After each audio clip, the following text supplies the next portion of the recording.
All right, so here we go, banking services and fees.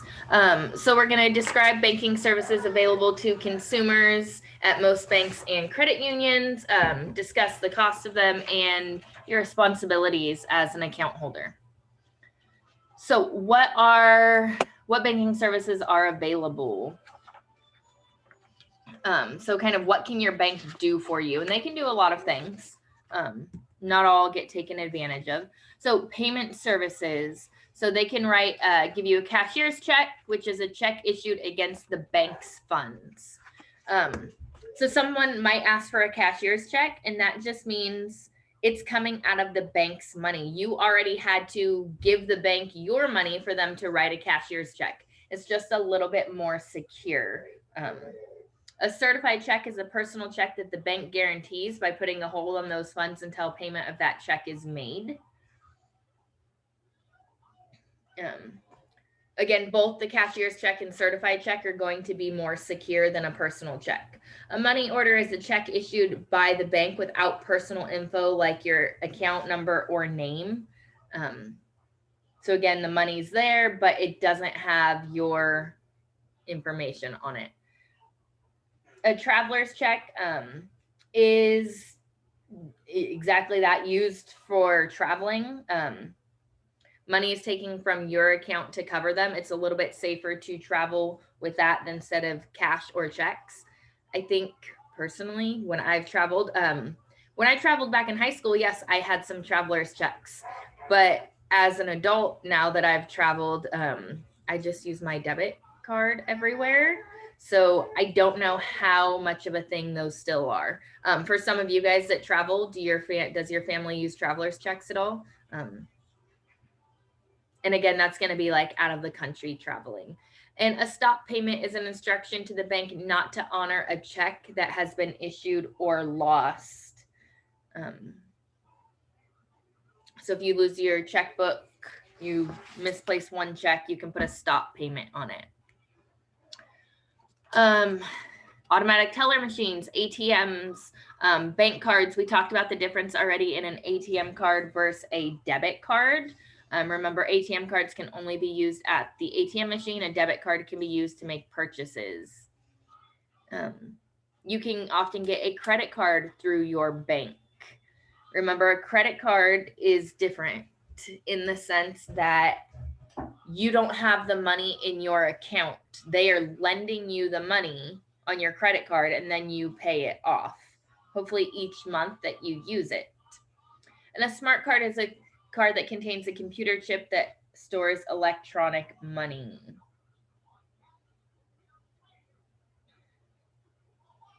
And it's not linked to any kind of checking account. It's like a prepaid debit card, essentially. All right. Overdraft protection is a bank service that covers a shortage in your account. So without it, your payment would be returned for NSF or non-sufficient funds, and you'd be charged a non-sufficient funds fee higher than overdraft protection transfer fee. So, and I don't know if any of you guys are aware of this or remember this. If you have a checking account, when you've gone to set it up, they're going to ask, that's an option if you want overdraft protection.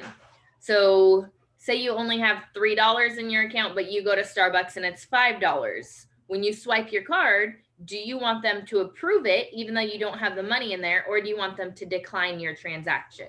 So if they approve it, the bank's going to give you that extra money for now. And then you're going to have to pay them a fee. If you choose to not have overdraft protection on, they're going to decline it, most likely, depending on if you run it as credit or debit. But again, you could be charged an overdraft protection fee. So having that turned on might cost you, and a non-sufficient funds fee. So not having the money in there, they're going to charge you.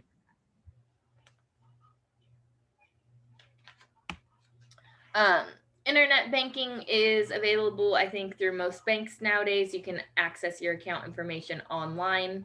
A safe deposit box. So is a secure container located in a bank vault? Some people put deeds, valuable jewelry, stock certificates. It protects it from fire and theft. So, and you're usually going to have to pay to have that box. Typically, you pay per year, not per month. And depending on the size of the box, do you have a littler one, a bigger one? And then loans, you can get loans from your bank. So to get a loan from, you could get a loan, a personal loan, a car loan, a home loan, financial advising. So not all banks, but some banks offer financial advising services. So they might recommend certain mutual funds or things you can look into for investing options. But I always recommend that you look into them on your own as well. And then car buying services. So yes, you could get a car loan, but some will kind of help you with the process and kind of be like a salesman for you, for a fee, of course. They're going to help you find the car, negotiate the price, arrange for its delivery. Again, honestly, with everything nowadays, I also think that's becoming outdated. Right? We can look online and find the cars. Before, you used to have to go to all these car dealerships and call around and see like what their inventory was. Now we can look online. Now they even have apps where you can just buy it from your phone and it's delivered, and you have like 7 days to try it and then can return it if you don't like it. I've seen commercials. I don't know about them, never use them, but I've seen those ads. So banks have offered these, but again, I don't know how necessary that is anymore. So what are the costs of banking? Banking is not free. So monthly account fees, depending on what kind of bank you have, or what kind of services you have on your account, you may pay a monthly fee. Oftentimes fees can be waived if you keep a minimum balance or you have a certain number of transactions each month. Like you must keep at least $300 in here. You must have at least 10 transactions, something like that. Non-sufficient funds fee, I already talked about a minute ago a little bit, but a bounce check is a check that is not honored by a bank and is returned to the payee's bank due to insufficient funds. So if you wrote somebody, a check, and then you didn't have money in the bank, it's called a bounce check. ATM fees. So you may or may not know, if you bank with Chase and you go to a Wells Fargo ATM, you're going to pay an ATM fee. And not only that, so say you bank with Chase and you go to the Wells Fargo ATM. When you're at that ATM, Wells Fargo on the screen is going to say you will be charged. It's typically $2 to $5. Let's say you'll be charged $3 for this transaction. You hit approve because you need to get the money out or something. But then your bank is also going to charge you a fee. So it's going to cost you usually anywhere from $5 to $10 to use an ATM that does not belong to your bank. So if you have to go to an ATM, do what you can to find it from your own banks. Often with credit unions, though, you can go to any credit union. Like if you have Travis Credit Union, you could go to Golden One Credit Union. Credit unions usually waive those within credit unions. But again, look into that before you take my word for it. Special services fees. So like if you had to put a stop payment on a lost check, they're going to charge you for that. If you get a cashier's check, a traveler's check, what was the other one? A certified check, a money order, they're going to charge you. Maybe it's $3, maybe it's $10. And then an inactive account is a checking or savings account that does not meet minimum usage requirements. So again, you'd be charged for that. They may close your account, or they may give you like a warning and charge you a fee, $5. Hey, look, you didn't use this enough last month. And then what are your responsibilities? One second.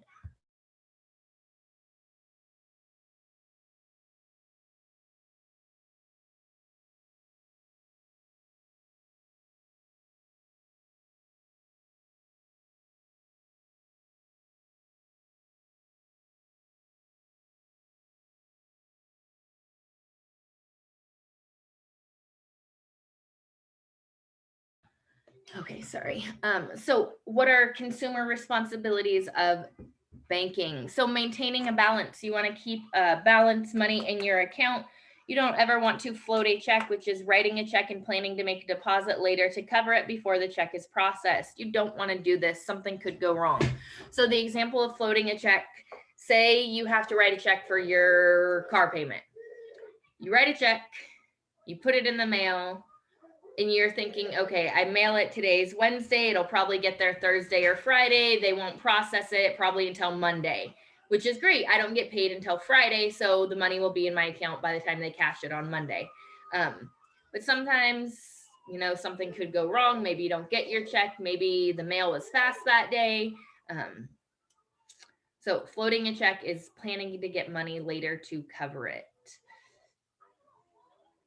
You should also monitor your account. So we talked about reconciling if there's something wrong and how you can just call them. But make sure you are following your account. Do you see any discrepancies? Do you see any charges that you did not make, etc.? And then know your rights. So according to the feds, being a well-educated consumer is the best consumer protection in the market. You want to know your rights and responsibilities. Shop around, look for the best services that meet your needs. There are websites that can help you. There are consumer protection laws. There is a consumer complaint program. So the feds are the ones responsible for the complaint program. And they're the ones that monitor those laws as well. All right, so that is our last slide, but we are going to do our worksheet today as well because we have some time. So let me get out my worksheet and get that set up. So we're doing the exercise 5-5. Compute the following problems using the simple interest formula, the compound interest method, and the rule of 72 shown in chapter 5 of your textbook. So number 1, Selena has placed $500 in an account that pays simple interest of 5% annually. How much interest will Selena have earned by the end of the year? So remember, interest, simple interest, equals principal times rate times the time. So we want to know how much interest is she going to get. If her principal is $500 times her rate, so 5%, remember, is 0.05. And we want to know at the end of the year, so our time would just be 1 or 1 year. So 500 times 0.05 times 1 is $25. So Selena would earn in interest. So if you get 5% interest with $500, you're going to earn $25 in a year. All right, number 2. Suki has placed $800 in an account that pays 4% interest compounded quarterly. What will the balance be in the account at the end of 2 years or 8 quarters, and how much interest will Suki have earned during that time? Round to the nearest cent. Okay, so her beginning balance here is $800. And her rate of 4%, so 4%, and it's compounded quarterly. So that tells us 1% per quarter. Because 4% divided by 4.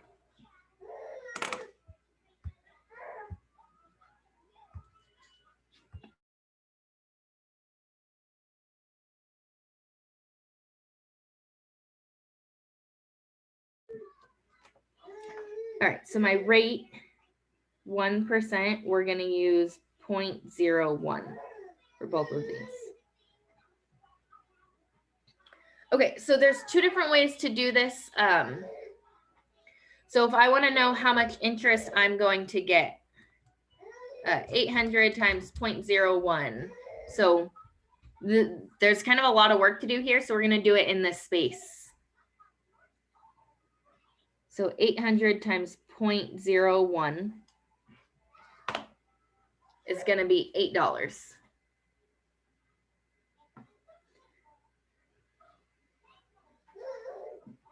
Okay. So here's where it gets a little tricky. Now at the end of quarter one, we have that 800 plus the $8. So now we have 808 at the end of quarter one.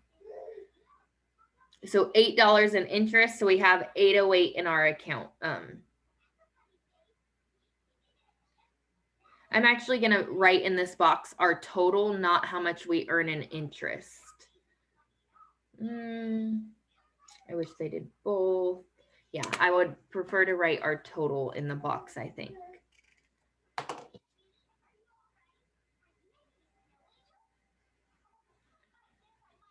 So we have $808.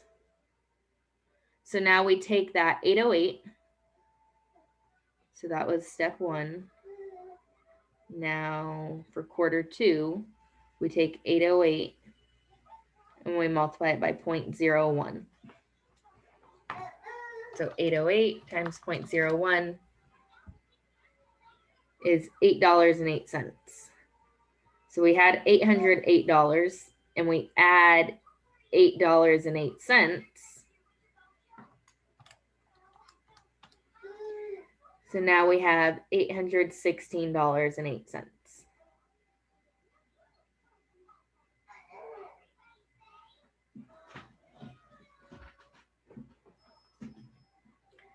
So for quarter three then, we're starting with $816.08 and we're multiplying by 0.01. So that's $8.16. Again, money, we're rounding to 2 decimal places. So we have $816.08 and we add $8.16. So 816.08 plus $8.16. We have $824.24.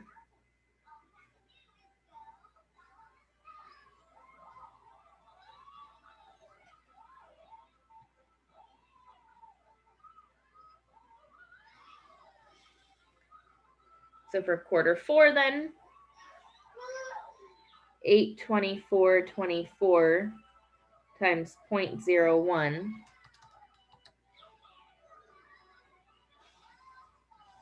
is 824. Remember 0.01, if you're kind of like, what's going on? Just moves the decimal place 2 spots. That's why it just moves that decimal over. So 824.24 plus $8.24.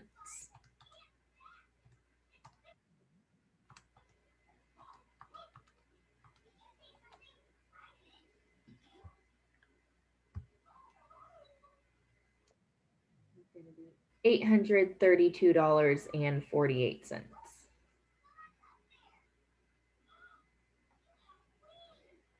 So that's going to be the ending balance for year one, which then is the same as the beginning balance for year two. So what you start with in year one, or sorry, what you end with in year one is what you start with in year two. So this was all for year one. And now you do the same thing for year two.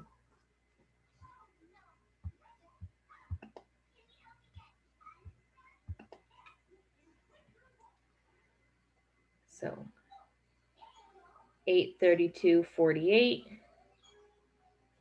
times 0.01 is going to be $8.32. And you keep going. I'm going to leave this for you guys to keep going. I need to see it filled in. And I will tell you that at the end, you should have $866.28. If you are not able to get this, let me know. I can help you with it tomorrow. Make sure you're showing your steps so that I can follow along and see where you're making your mistake. But again, you take the previous balance, you multiply by 0.01, and then you add that to what you already had. So this last box here for quarter 4 should be 866.28. Remember, the final answer and the ending balance, those are the same. I don't know why they kind of make it that way. And then last one here. Jessica is considering putting $50 in a money market account that pays a 4% annual interest rate. How long will it take to double the money to 100? Use the rule of 72 to find your answer. So the rule of 72 is you take 72 and you divide by the interest rate. 72 divided by the interest rate is 4. So it'll take her about 18 years to double her money. Rule of 72, 72 divided by the interest rate, that's how many years it'll take to double your money. Any questions? So you are expected to finish this problem, number 2, showing your steps. Even if you're typing your steps, yes, you should type those out. And then this is due on Friday with everything else. If you have questions on this worksheet, stick around and I can help you kind of maybe explain something a little bit better. If you have questions on the budget, stick around.